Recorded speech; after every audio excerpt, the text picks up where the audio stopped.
मिलवै सर्वाधार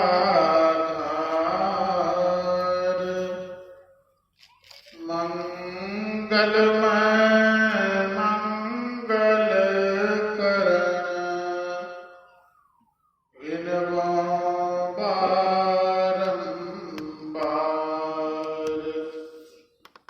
मंगलमय मंगल करण विनवो बारंबार धन्य धन्य सतगुरु सुखद महिमा कही न जाय जो कुछ कहूँ तुम्हारी कृपा मोते कछु न बसाय जो कुछ कहूँ तुम्हारी कृपा मोते कछु न बसाय।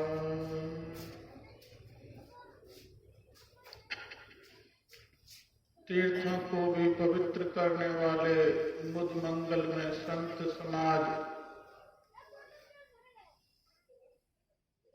महर्षि में ही ध्यान योग आश्रम हिजला में इस ध्यान सत्संग शिविर में भाग लेने हेतु यत्र तत्र से आए हुए समवेत सम आदरणीय सज्जन वृंद, भक्तिमती माताओं एवं धर्मशीला बहनों, संत कबीर साहब ने कहा, पास खरा नजर न आवे ऐसा राम हमारा है। वे परमात्मा कैसे हैं? पास में खड़े हैं, बगल में बैठे हैं, लेकिन दिखलाई नहीं पड़ती है। इन आंखों से जब हम लोग हवा को भी नहीं देख पाते हैं, इन आंखों से परमात्मा दिखे, बड़े आश्चर्य की बात। इन आंखों से हम लोग हवा को देख पाते हैं, महसूस करते हैं, हवा ठंड चल रही है, हवा गर्म चल रही है, लेकिन इसी आंख के भीतर में दूसरी आंख है जिसको आत्म दृष्टि कहते हैं। उस आत्म दृष्टि से परमात्मा का दर्शन होता है। चाम चश्म सो नजरी न आवे होजू रूह के नैना। इस चाम की दृष्टि से परमात्मा दिखलाई नहीं पड़ता है, आत्म दृष्टि से परमात्मा का दर्शन होता है, और आत्म दृष्टि ध्यान करने से खुलती है। ईश्वर वास्योपनिषद में लिखा, तदो यति तन्ने यति तद दूरे तद्वंतिके। वे ईश्वर कहाँ है? बहुत दूर भी है और सबसे नजदीक भी है। अज्ञानियों के लिए वे ईश्वर बहुत दूर, ज्ञानियों के लिए वे ईश्वर बहुत नजदीक। सबके अंदर भी हैं और सबके बाहर भी हैं। हम लोग स्तुति में गाते हैं, सब क्षेत्र क्षर अपरा परा पर और अक्षर पार में। किसी ने गुरु महाराज से कहा, आप पार में करते हैं, क्या ईश्वर पार में ही है? तो गुरु महाराज ने कहा, नहीं जी, में का अर्थ होता है अंदर। वे ईश्वर सबके अंदर में ही है और बाहर भी है। वे ईश्वर कहीं बाहर में नहीं है, सबके अंदर भी है और सबके बाहर भी है। हरि व्यापक सर्वत्र समाना, प्रेम ते प्रगट हो ही मैं जाना। वे परमात्मा सब में समाये हुए, कण कण में परमात्मा है, लेकिन प्रेम ते प्रगट हो ही मैं जाना। ये परमात्मा का दर्शन कैसे होता है? प्रेम के कारण, प्रेम से भक्ति करेंगे तब परमात्मा दर्शन होगा।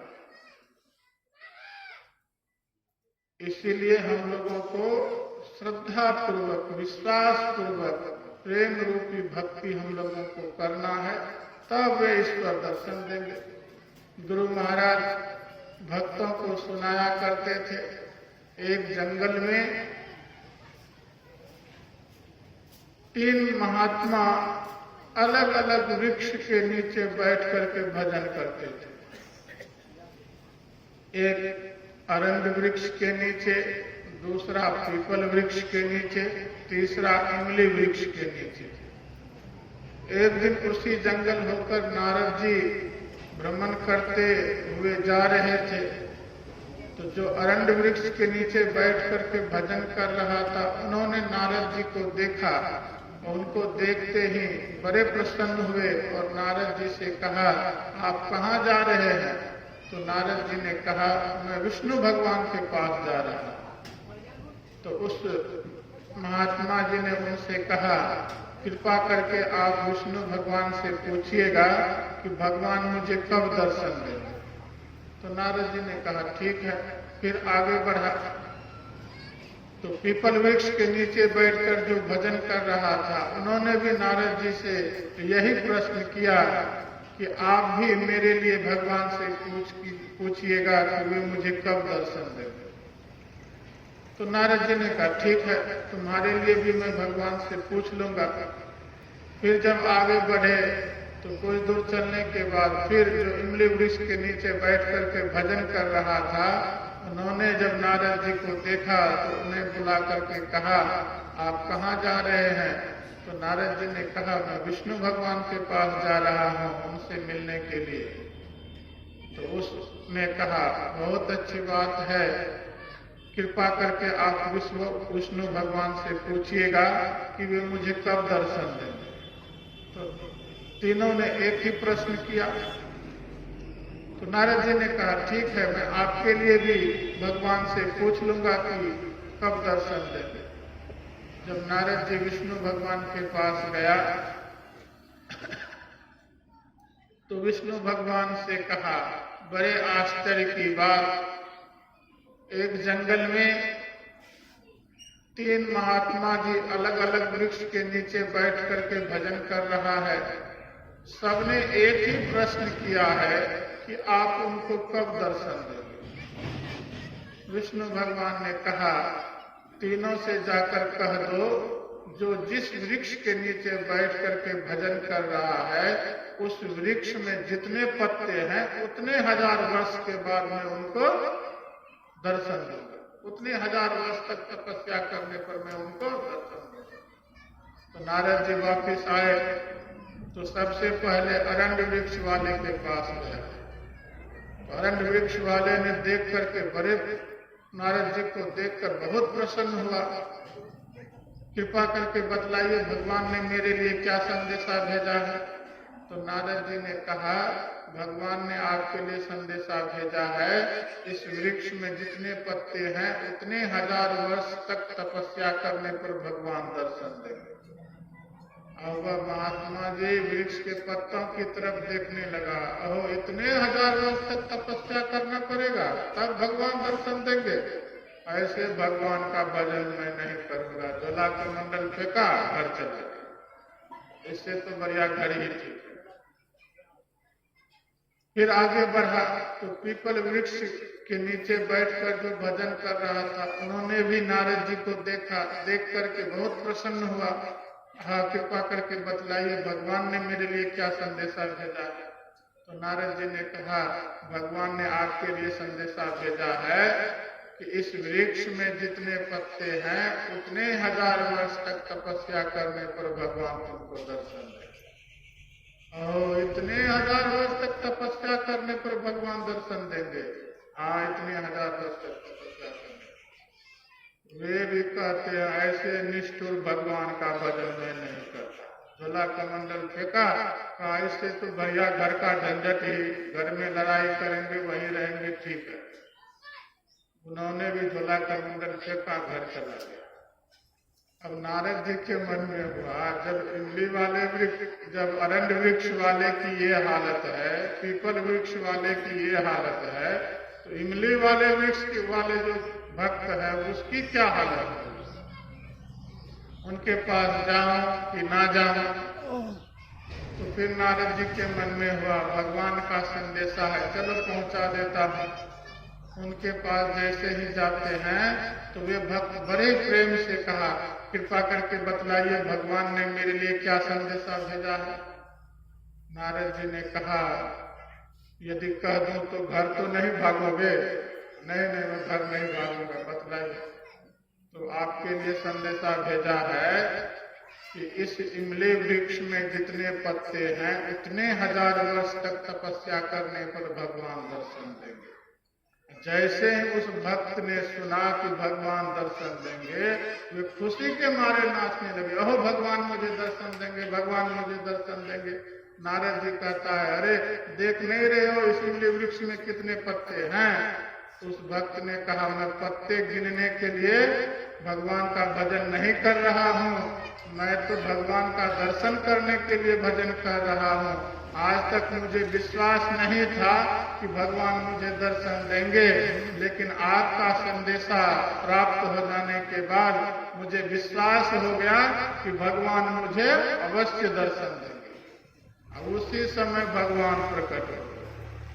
अब नारद जी तो गुस्से के मारे लाल हो गया। जब दर्शन ही देना था तो अरण्य वृक्ष वाले और पीपल वृक्ष वाले ने क्या बिगाड़ रखा था? उसको घर भगा दिए और इनको दर्शन दे दिए।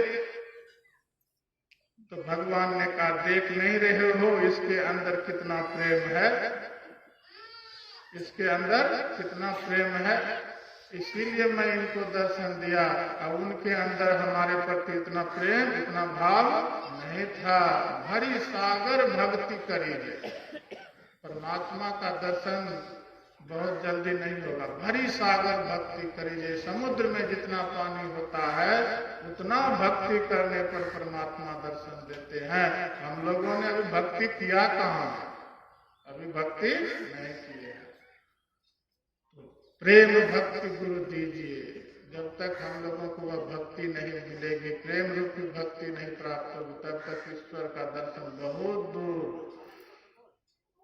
एक मस्जिद में 40 साल से मौलाना नमाज अदा कर रहा था। नमाज अदा करते करते एक दिन आवाज आई, आकाशवाणी हुई, ऐ मौलाना मैं तुम्हारी नमाज को स्वीकार नहीं करता। जैसे ही उनकी नमाज को, आकाशवाणी को सुना, सुन करके खुशी के मारे नाचने लगा। मस्जिद में मौलाना नाचने लगा। तो अन्य मौलानों ने कहा, अरे देख नहीं रहे हो भगवान तुम्हारे, अल्लाह तुम्हारे, खुदा तुम्हारे नमाज को स्वीकार भी नहीं कर रहा है और तू उसकी आवाज को सुन करके नाचने लगा। तुम्हारी नमाज को तो वे स्वीकार भी नहीं कर रहे। तब उस मौलाना ने कहा, आज तक मुझे विश्वास नहीं था मेरी नमाज खुदा तक पहुंच रही है कि नहीं पहुंच रही, लेकिन आज उनकी आकाशवाणी सुनकर मुझे विश्वास हो गया कि मेरी नमाज खुदा तक पहुंच रही है। जब मेरी नमाज खुदा तक पहुंच रही है तो एक ना एक दिन उनको मेरी नमाज स्वीकार करना ही पड़ेगा। प्रेम से प्रकट हुई मैं जाना। तो हम लोगों को प्रेम रूपी भक्ति करना है। जिमि दूध के मथन से निकसत है घ्यू जतन से, तिम ध्यान के लगन से पर ब्रह्म ले निहारा। जिस प्रकार दूध मथते मथते हम लोग घी को प्राप्त करते हैं, उसी प्रकार ध्यान करते करते करते करते एक दिन उस परम प्रभु परमात्मा का दर्शन कर लेंगे।